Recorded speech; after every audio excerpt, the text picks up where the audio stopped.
रहे बहिन सब एक दिया हुए साइयो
रंग गुरु न है प्रिय मिथिला के गोरी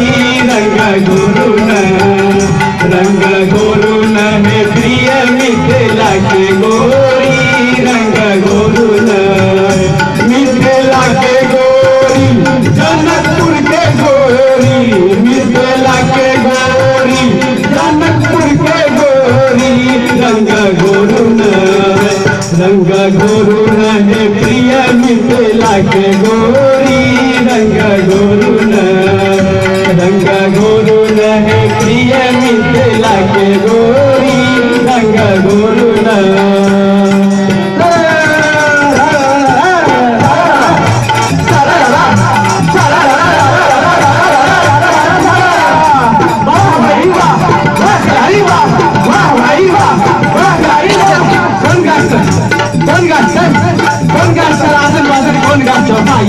कौन गाता आसन वादन कौन गा चौपाई